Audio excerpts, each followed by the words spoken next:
Adam, Abraham, Isaac, Ishmael, Jacob, Moses, David, and Jesus are not Islam. And as about Islam, Now, some will say, I'm not a Muslim.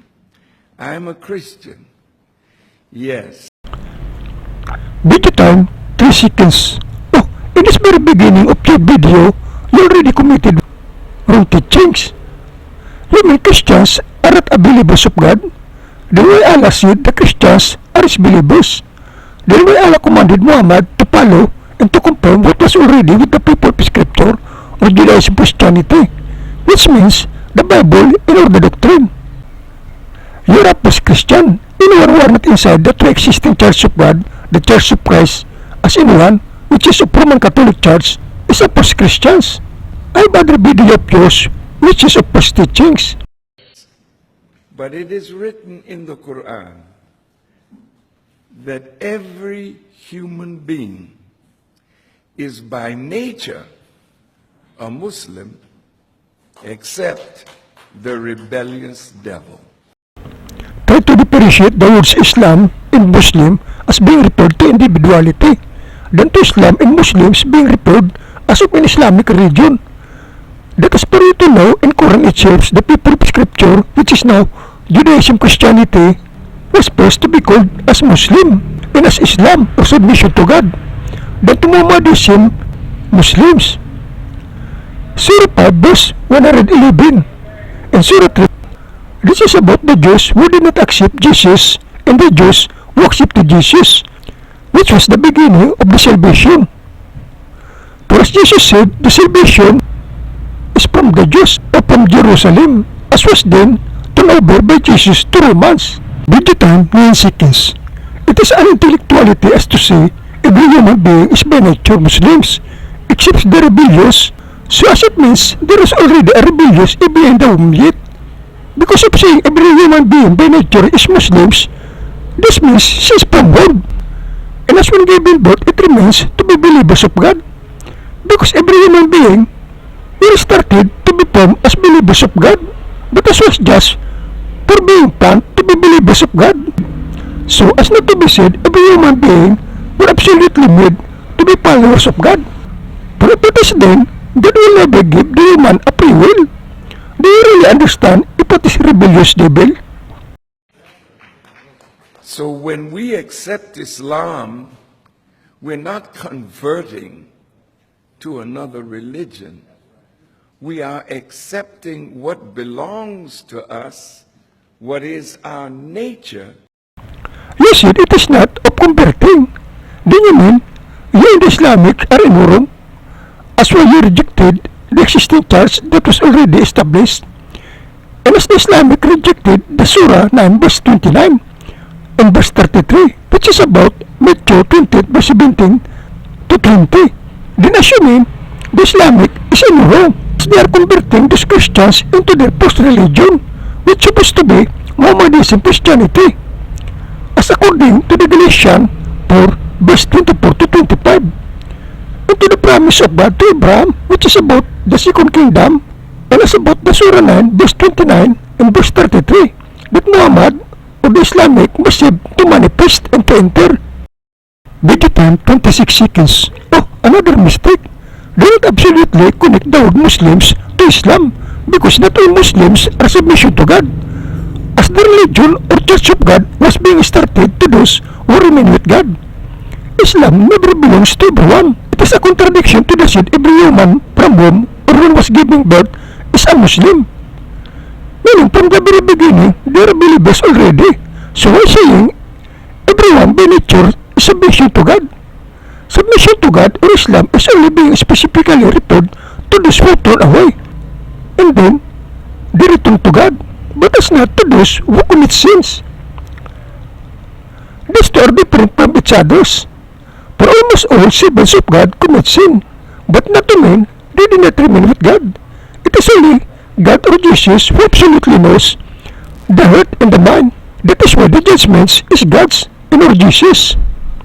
If Islam is not converting to other religion, so why you and other sects and Islamic did not remain with the religion that was already established by God and or Jesus? Ipasto si Islam it means submission or returning to God. So what do you mean before you and Adam, Abraham, Isaac, Jacob, etc. are not believers of God? So it contradicts the said every human by nature is Muslims, whereas since in the womb is a believers of God. In God's kingdom or church, there is two kingdom, as these are the two covenants of God to Abraham concerning his sons Isaac and Ishmael.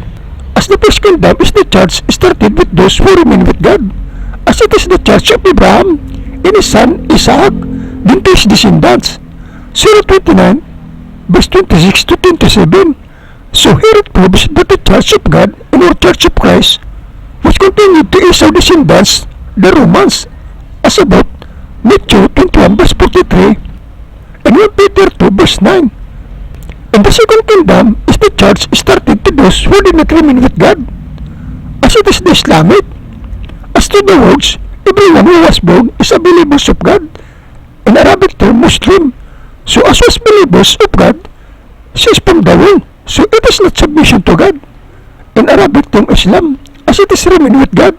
So better try to differentiate words Islam and Muslim and individuality to the words Islam and Muslims being referred to religion. When we accept Islam, we're not converting to another religion. We are accepting what belongs to us, what is our nature. Video time 37 seconds. Oh, Islam is not by nature, as to the said every human were born as a believers. Islam is an action, only being referred to this who return to God. That does not belong to all who remain with God, or who stayed with God. So don't associate it to Abraham, Isaac, Jacob, Moses, David, et al. And Jesus, because this means I remain with God, or as they stayed with God, not submission to God as in Arabic term Islam. However, Abraham, et al. And Jesus are of Islamic religion, because the Judaism Christianity and the Mohammedanism Christianity is Abraham and Jesus church. Although Islamic Muslims that did not accept the religion of truth, which was mentioned in Surah 9 verse 39 and verse 33, which is about Matthew 20 verse 17 to 20, are of Jesus as of their being astray or lost sheep, because lost sheep is also Abraham's and Jesus, not unless if they were already cast off by God in our Jesus. And why I have said Ishmael is not Islam or submission to God, it is because when Ishmael entered into church of Abraham, as he was circumcised, he is a remain with God yet, or stayed with God. But only that, he turned away. But Abraham did not forsake him, as he established the Makkah because of Ishmael, as it is the second promise of covenant of God to Abraham.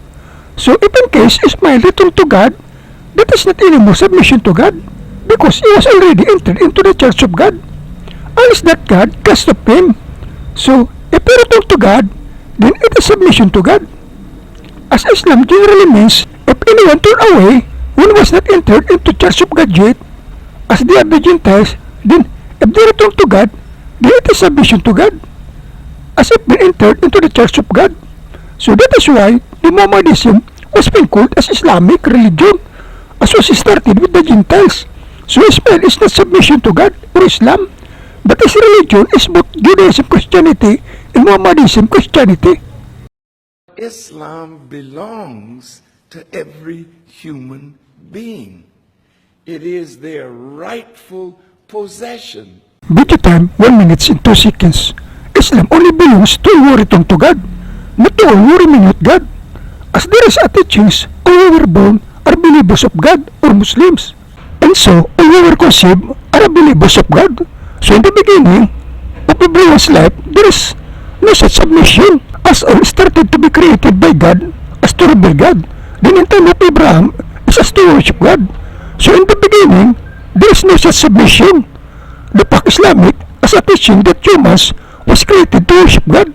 So there is no submission to God in the beginning, but as of being distinct to God or born to God, Islam is only a rightful position by this who turn away, as they must to possess it, for if not, they cannot return to God, as not unless being enabled by the Father or by God in our Jesus.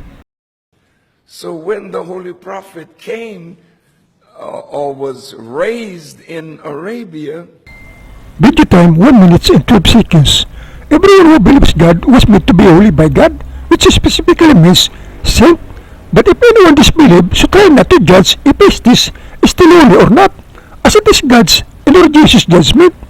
Muhammad disbelieved. That is why the word of Gabriel in Lord Jesus to Muhammad about Surah 69 verse 44 to 46 was being fulfilled to him. so when the Holy Prophet came or was raised in Arabia, he was the final representative of this religious system that did not begin with him. Video time 1 minute and 19 seconds. Muhammad is neither the last or the final prophet of Islamic.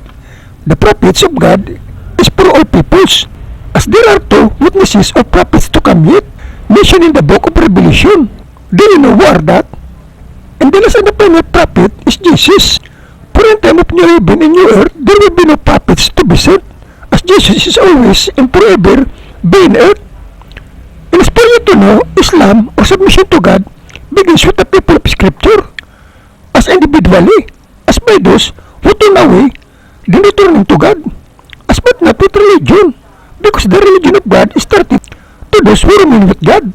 When the Holy Prophet came or was raised in Arabia, he was the final representative of this religious system that did not begin with him. At the time, 1 minute and 26 seconds. If Islam did not begin with Muhammad, that just means that Muhammad must just to enter it. So, it just means Islamic as was not established with Muhammad. It is stupid teachings that all the prophet before Muhammad was called are no more. That it is just Muhammad must be followed, as this is contradiction to the teachings of Jesus, that he did not come to abolish the prophets, but Muhammad came to abolish the prophets. As what they mean? So as they mean, Jesus sent Muhammad as to abolish all his teachings, ironical to the words of Allah, as to confirm the Bible in the doctrine of the Judaism Christianity. But this is not true, as the submission to God starts with those people of the Scripture who turn away, as even now it is still happening in Judaism Christianity, as it is about 206. As even to the Islamic who did not confirm the Surah verse 29 and verse 33, which is about Matthew 28 verse 17 to 20. But it doesn't mean that the Islamic religion was not started with Muhammad, because the Islamic religion was absolutely started by God in Lord Jesus with Muhammad. The fact Muhammad is indeed to enter the Christianity, as it is the religion of Allah and Jesus as in one. Cited in Surah 9 verse 29 and verse 33, which is about Matthew 28 verse 17 to 20. The Judaism Christianity is both the religion of all who remain with God and all who submit or returns to God, because the Judaism is the original religion of God, which is the religion started with those who remain with God. And the Christianity are for both to everyone who remain and who return or submit to God. As Jesus made his religion, which is Judaism, as Jesus is forever King of Jews, he make it to be Church of Christ or Christianity when he rebuilt the Judaism with Peter. So as it becomes Judaism Christianity, which is generally called as Christianity. So that is why Mohammedanism originated from Roman Catholic Church, because the Roman Catholic Church is the existing Church of God, and Jesus as died is Jesus. Says Abraham to Jesus, and was rebuilt with Peter, and making it international or Catholic, as when Jesus said, the Matthew 21 verse 23 and Matthew 28 verse 17 to 20, as was justified by Peter in 1 Peter 2 verse 9. Islam is as old as Allah himself. 1 minute and 32 seconds. Oh, stupidity! How could you say that Islam is as old as God or Allah? As it was written, everyone who was born or was conceived is a believer of God.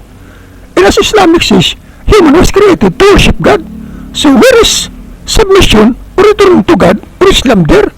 The fact in the beginning is just to revere God. But since the people Jews setting aside and or dishonoring God, then worshipping idols, so God takes Abraham from them and God establishes religion and or church with Abraham.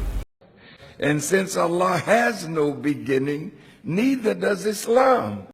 Video time 1 minute and 36 seconds. Oh, stupidity! Islam has no beginning like God. Why? Is there are angels or human or anything when Allah exists? The teaching that God is from everlasting, which means from a specific time.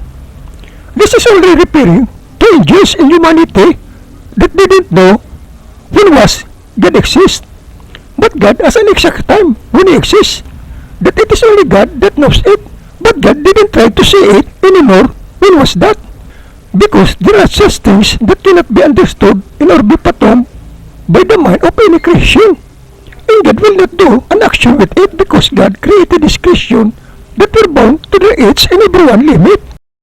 So all the prophets that came before Prophet Muhammad were Muslims. So Jesus was a Muslim.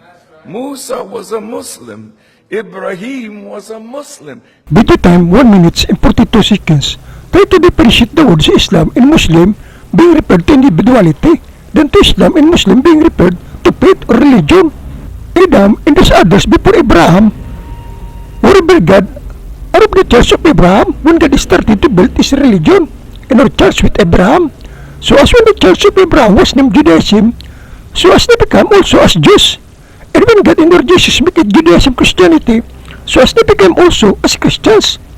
But they are also in Mohammedanism Islamic, because they are specifically being entered into the church of Abraham that has two kingdoms. The Judaism and Mohammedanism Islamic are the two kingdoms in the religion in our church of God. So meaning, Abraham is also both of Judaism Christianity and Mohammedanism Islamic. Because the church of Abraham has two kingdoms, but never that Abraham is Islam and individuality, because Abraham is a remain with God or staying with God. But Isaac, Jacob, Judah, Moses, and David et al. Are never be as an Islam, as an individuality or in religion in our church, because they are remain with God and or as they stayed with God. And their religion is of the first kingdom, which is now Judaism Christianity. And Jesus never be as an Islam or submission to God in individuality, but both of Judaism Christianity and Mohammedanism Christianity, because these are the kingdoms or main churches in His church, which is Church of Christ, as the Church of God as one. And what is a Muslim? This nature of God. The Quran says, set your face for religion, being upright, the nature made by Allah in which He has created man. So when we are Muslims, we are accepting our nature, which is uprightness. Video time 2 minutes and 6 seconds. Yes, indeed, by nature, human and angels were planned to be believers of God, so as was started to be created as a believing God. But God did not absolutely fix the human to be believers of God, as God gave a man a free will. So you and Islamic Muslims must try to be specific about Muslims or believers of God as creation than to Islamic or Muslims as a religion that was just established in time of Muhammad. Now, as we come into the world, we come in laying horizontal. And after a while, with no teacher, we begin to crawl. And then we walk upright. Well, that is what Islam is. It is uprightness. It is being morally correct. And when you are correct morally and in submission to the will of God, you are called a Muslim. Video time 3 minutes and 12 seconds. Muslim was not just only being referred to Islam or to Islamic, but it is originally being referred to who remain with God since Abraham and this with him, as was being generally attributed to the people of the scripture, which is now probably Judaism Christianity. The Quran itself states that the first to be called as Muslims are the people of the scriptures, or as was then called Christians.